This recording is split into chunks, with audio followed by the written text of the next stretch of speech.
दोस्तों नमस्कार, मैं हूं इंद्र मोहन शर्मा और आप देख रहे हैं परत दर परत व्यूज चैनल का विश्लेषण कार्यक्रम देखने से पहले अगर आपने ये चैनल अभी तक सब्सक्राइब नहीं किया है तो सब्सक्राइब जरूर कर लीजिए और बेल आइकन के बटन को ऑल करके दबा दीजिए। चलिए, आज का मुद्दा है सिरसा के पूर्व सांसद और आम आदमी पार्टी के नेता डॉक्टर अशोक तंवर क्या आपको बाय बाय कर बीजेपी में शामिल होंगे? आज दिन भर चर्चा में हैं अशोक तंवर, लेकिन अशोक तंवर का जो मोबाइल फोन है वो नो रिप्लाई है। सुबह से लेकर और अब तक लगातार हमने कई बार उनको फ़ोन लगाया ये जानने के लिए कि उनकी अब अगली चाल क्या है, लेकिन उनका मोबाइल नो रिप्लाई ही रहा है। खैर, ऐसे मौके पर अक्सर जो नेता होते हैं वो अपने मोबाइल को नो रिप्लाई ही रखते हैं जब तक कि उनकी सियासी चाल की मंजिल उन्हें नहीं मिल पाती। तो जिक्र करते हैं अशोक तंवर का। ये अशोक तंवर वो हैं जो पहले कांग्रेस नेता राहुल गांधी के लंगोटिया यार कहलाते थे और उन्हीं की वजह से वो कांग्रेस में आए थे। और इतना ही नहीं, वो सिरसा लोकसभा क्षेत्र में एक पैराशूट उम्मीदवार के रूप में आए थे और चुनाव जीते थे, सांसद भी बन गए थे।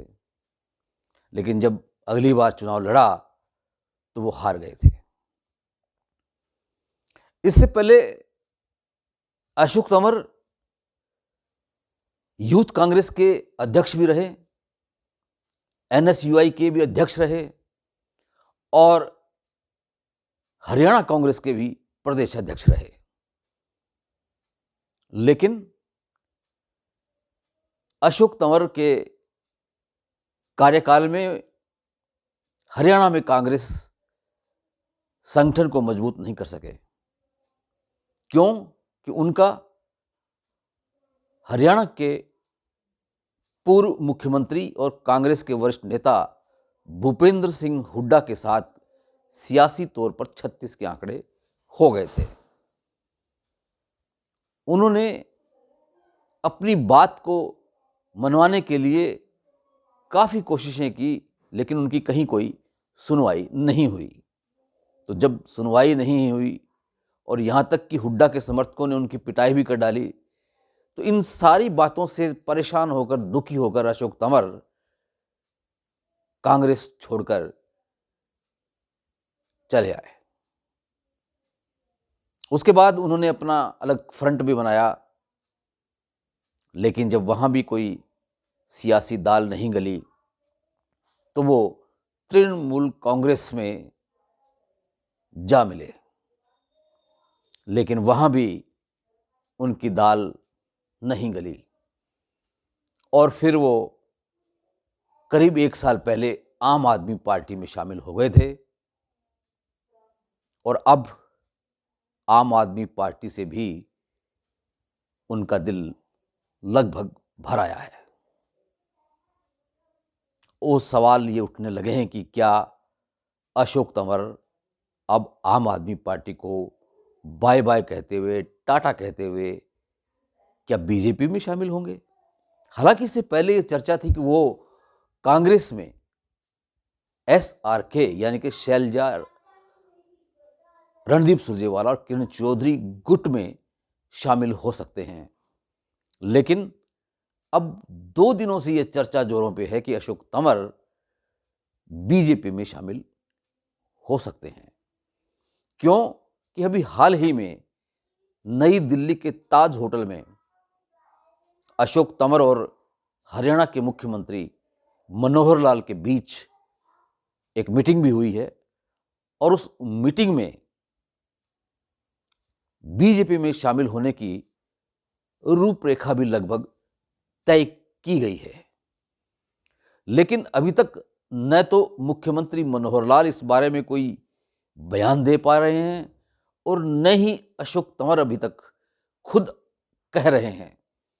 अभी उन्होंने आम आदमी पार्टी से इस्तीफा दिया नहीं है, देना है।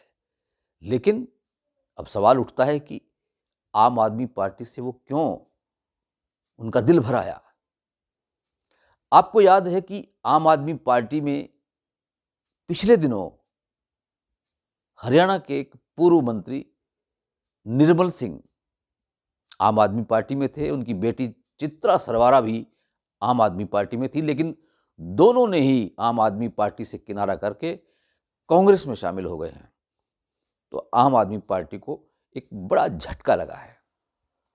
वैसे तो आम आदमी पार्टी को पिछले कई दिनों से झटके पे झटके लगते आ रहे हैं और ये झटके लगने की जो सिलसिला था वो आम आदमी पार्टी की जो नई दिल्ली में सरकार है और नई दिल्ली के मुख्यमंत्री आम आदमी पार्टी के सुप्रीमो अरविंद केजरीवाल ही हैं। तो जो शराब घोटाला हुआ था नई दिल्ली में नई आबकारी नीति के तहत, तो उसमें और मनी लॉन्ड्रिंग के मामले में आम आदमी पार्टी में केजरीवाल मंत्रिमंडल के मंत्री सत्येंद्र जैन और नई दिल्ली के उप मुख्यमंत्री रहे मनीष सिसोदिया और सांसद संजय सिंह, ये तीनों आम पार्टी के वरिष्ठ नेता जेल की सलाखों के पीछे हैं और उनको अभी तक जमानत भी नहीं मिल पा रही है। इतना ही नहीं, अरविंद केजरीवाल पर ईडी की भी तलवार लटक रही है और ईडी उन्हें कभी भी गिरफ्तार कर सकती है। तो कुल मिलाकर अब ये गाना फिर से मैं गुनगुना रहा हूं कि अपनी तो ऐसे तैसे कट जाएगी, आपका क्या होगा जनाबे आली, आपका क्या होगा। यानी कि आम आदमी पार्टी का अब क्या होगा। आम आदमी पार्टी में अशोक तंवर थे, वो इसके झंडा बरदार भी बने, झाड़ू भी उठाई, लेकिन यहाँ भी उनकी सियासी दाल नहीं गल पा रही है। पिछले दिनों जब सिरसा में आए हुए थे तो उनसे मीडिया ने पूछा था कि क्या आप सिरसा लोकसभा सीट से आम आदमी पार्टी के टिकट पर चुनाव मैदान में उतरेंगे, तो उन्होंने कहा कि उनकी मंशा है कि इस बार हरियाणा विधानसभा का चुनाव लड़ा जाए, कोई नया चेहरा सिरसा लोकसभा क्षेत्र में आए। तो इसका मतलब ये था कि उनका मन लोकसभा चुनाव लड़ने का नहीं है फिलहाल। लेकिन अब तो आम आदमी पार्टी से भी वो कन्नी काटते नजर आ रहे हैं। तो अब सवाल उठता है कि क्या करेंगे अशोक तंवर। निसंदेह अशोक तंवर एक जुझारू नेता माने जाते रहे हैं और बड़े मिलनसार भी हैं, लेकिन अब वो पूरी तरह से फिलहाल मीडिया से दूरी बनाए हुए हैं, क्योंकि वो भी फिलहाल कोई ऐसी बयानबाजी नहीं करना चाहते कि जब तक बीजेपी पे फाइनल होना, उनका शामिल होना फाइनल ना हो जाए। तो अब सवाल ये उठता है कि बीजेपी में शामिल होकर क्या चाहते हैं अशोक तंवर। अशोक तंवर चाहते हैं कि वो हरियाणा विधानसभा का चुनाव भी लड़ें बीजेपी की टिकट पर, तो लेकिन भाजपा हाईकमान उन्हें शामिल करके एक तीर में कई निशाने साधने की तैयारी में है। चूंकि अशोक तंवर सिरसा से सांसद रह चुके हैं, उनकी सिरसा लोकसभा क्षेत्र में अच्छी पकड़ भी रही है और इसी वजह से बीजेपी हाईकमान चाहता है कि सिरसा लोकसभा से वो चुनाव लड़ें या अंबाला सीट से क्यों कि हरियाणा में जो 10 सीटें हैं लोकसभा की, उनमें सिर्फ 2 ही सीटें हैं जो अनुसूचित जाति के लिए आरक्षित हैं, वो है सिरसा और अम्बाला। अम्बाला के जो सांसद थे रतनलाल कटारिया, उनका बीते दिनों निधन हो गया था, सीट खाली हो गई थी, लेकिन उसका उपचुनाव करवाने के बजाय अब सीधा ही लोकसभा चुनाव के साथ ही चुनाव होगा। और पहले ये चर्चा थी कि रतनलाल कटारिया की जो पत्नी हैं बंतो कटारिया, उनको शायद बीजेपी चुनाव मैदान में उतारेगी। लेकिन जो बीजेपी के जो प्रदेशाध्यक्ष हैं नायब सिंह सैनी, उन्होंने जो फिलहाल संगठन का गठन किया है उसमें बंतो कटारिया को भी जगह दे दी है। तो एक मतलब ये नज़र आता है साफ कि बंतो कटारिया को चुनाव मैदान में नहीं उतारा जाएगा, उन्हें और जिम्मेदारी दे दी गई है। तो उस सीट से क्या अशोक तंवर को लोकसभा चुनाव लड़ाया जा सकता है? तो अगर वो अम्बाला सीट से चुनाव लड़ते हैं बीजेपी के टिकट पर, तो उधर कांग्रेस की जो नेता हैं कुमारी शैलजा, वो भी सिरसा या अम्बाला लोकसभा से अगर कांग्रेस हाईकमान ने उनको कह दिया चुनाव लड़ने के लिए, तो वो लड़ेंगी।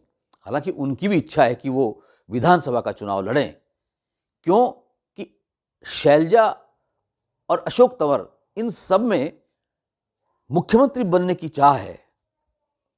और मुख्यमंत्री तो तभी बनेंगे ना जब विधानसभा का चुनाव लड़ेंगे। लेकिन हाईकमान जो कह देगा दोनों को, बीजेपी का हाईकमान अशोक तंवर को कहेगा कि आप चुनाव लड़ें अम्बाला से या सिरसा से, उधर कांग्रेस का हाईकमान कह देगा कुमारी शैलजा को कभी आप चुनाव लड़ें लोकसभा का अम्बाला से या सिरसा से।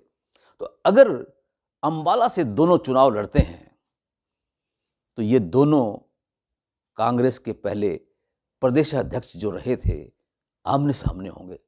कैसा दिलचस्प मुकाबला होगा ये आने वाला वक्त ही बताएगा। लेकिन अब सवाल ये भी उठता है कि अगर अशोक तंवर बीजेपी में आ जाते हैं तो उससे क्या बीजेपी को फायदा होगा या अशोक तंवर को फायदा होगा, और वो क्या फायदा होगा या नहीं होगा? इन सब सवालों का जवाब हम तब उस पर विश्लेषण करेंगे जब अशोक तंवर बीजेपी में शामिल हो जाएंगे। चूंकि राजनीति ऐसी हो चुकी है कि पता नहीं किस वक्त क्या करवट कोई बदल ले। अभी लोकसभा के चुनाव होने हैं, फिर हरियाणा विधानसभा के चुनाव भी होने हैं, तो आया राम गया राम का खेल, दल बदल का खेल बड़े पैमाने पर चलेगा। तो पता नहीं कौन किस वक्त दल बदलता है, कौन नहीं बदलता है, सुबह कहीं होता है तो शाम को किसी अन्य दल में पाया जाएगा। तो राजनीति ऐसी हो चुकी है अब। तो चलिए, आज का विश्लेषण कार्यक्रम इतना ही। कल फिर किसी नए मुद्दे के साथ आपसे रूबरू होंगे। तब तक के लिए इंद्रमोहन शर्मा को इजाज़त दीजिए। और अगर अभी भी आपने ये चैनल सब्सक्राइब नहीं किया है तो प्लीज़ सब्सक्राइब कर लीजिए, क्योंकि ऐसे महत्वपूर्ण मुद्दों पर जब हम कोई भी वीडियो बनाकर YouTube पे अपलोड करेंगे तो उसका नोटिफिकेशन आप तक आ जाएगा। अगर आप बेल आइकॉन के बटन को दबा देंगे ऑल करके, तो आप उसे देख सकेंगे, परख सकेंगे, और आपके मन में भी कोई विचार उत्पन्न होता होगा तो उसको कमेंट बॉक्स में जाकर कमेंट भी कर सकेंगे। ये वीडियो अगर आपको पसंद आया है तो इसे लाइक कीजिए, अपने परिजनों, मित्रों और रिश्तेदारों को शेयर भी कीजिए। सर्दी का सितम अब कुछ कुछ कम होने लगा है, लेकिन फिर भी अपना बहुत ख्याल रखिए। आपका बहुत बहुत शुक्रिया, आपका बहुत बहुत धन्यवाद।